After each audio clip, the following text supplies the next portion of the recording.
ನಾಳೆ ಸೋಮವಾರ ಬಳ್ಳಾರಿಯ ಜಿಲ್ಲಾ ಪಂಚಾಯತ್ ಮುಂದುಗಡೆ ಬೃಹತ್ ಪ್ರತಿಭಟನೆ ಇಟ್ಕೊಂಡಿದ್ದೀವಿ. ಯಾಕೆ ಈ ಪ್ರತಿಭಟನೆ ನಡೀತಾ ಇದೆ ಅಂದ್ರೆ, ನರೇಗಾ ಯೋಜನೆ ಅಡಿಯಲ್ಲಿ ಕೆಲಸ ಮಾಡಿರ್ತಕ್ಕಂಥದ್ದು ಕೂಲಿ ಇದುವರೆಗೆ ಬಿಡುಗಡೆ ಆಗಿಲ್ಲ. 3 ವರ್ಷಕ್ಕಿನ ಹಣ ಬಾಕಿ ಉಳಿದುಕೊಂಡಿದೆ ಸರ್ಕಾರ. ಇದನ್ನ ವಿರೋಧ ಮಾಡಿ ಸೋಮವಾರ ದಿನ ಪ್ರತಿಭಟನೆ ನಡೀತಾ ಇದೆ. ಯಾಕೆಂದ್ರೆ ಇವತ್ತು ಬಡವರು ಇವತ್ತು ದುಡಿದ್ರೆ ಇವತ್ತು ಊಟ ಗಂಟ ಪರಿಸ್ಥಿತಿ ಇದೆ ನಮ್ಮ ಜಿಲ್ಲೆಯಲ್ಲಿ. ಇಷ್ಟ ಇದ್ರೂ ಕೂಡ ಸರ್ಕಾರ ಒಂದೂವರೆ ತಿಂಗಳಾಗಿದೆ ಕೆಲಸ ಮಾಡಿ, ಇದುವರೆಗೂ ಕೂಡ ಹಣನ ಪಾವತಿ ಮಾಡಿಲ್ಲ, ಕೂಲಿ ಹಣನ.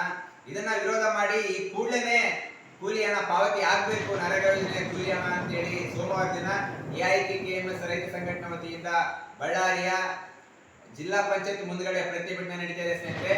ಹಾಗಾಗಿ ಬಳ್ಳಾರಿ ಜಿಲ್ಲೆ 5 ತಾಲೂಕಿನ ಎಲ್ಲಾ ನರೇಗಾ ಕೂಲಿ ಕಾರ್ಮಿಕರು ದೊಡ್ಡ ಸಂಖ್ಯೆಯಲ್ಲಿ ಬಳ್ಳಾರಿ ಬರಬೇಕು, ಹೋರಾಟದ ಭಾಗಿಯಾಗಬೇಕು. ನಾವೆಲ್ಲರೂ ಒಟ್ಟಾಗಿ ನಮ್ಮ ಸಮಸ್ಯೆಯ ಪರಿಹಾರಕ್ಕಾಗಿ ಹೋರಾಟಕ್ಕೆ ಮುಂದಾಗೋಣ ಅಂತ ನಿಮ್ಮಲ್ಲಿ ಕೇಳ್ತಾ ಇದ್ದೆ ಸ್ನೇಹಿತರೆ. ಈ ವಿಡಿಯೋ ಯಾರ್ಯಾರು ನೋಡ್ತಾ ಇದ್ರೆ ಪ್ರತಿಯೊಬ್ಬರಿಗೂ ಶೇರ್ ಮಾಡಿ, ಎಲ್ಲ ಕಡೆ ಹಂಚಿ. ಅದ್ರ ಜೊತೆಗೆ ಎಲ್ಲರೂ ಕರ್ಕೊಂಡು ನೀವು ಧನ್ಯವಾದಗಳು. AIKKMS ಜಿಲ್ಲಾ ಕಾರ್ಯದರ್ಶಿ ಗುರಳಿ ರಾಜ.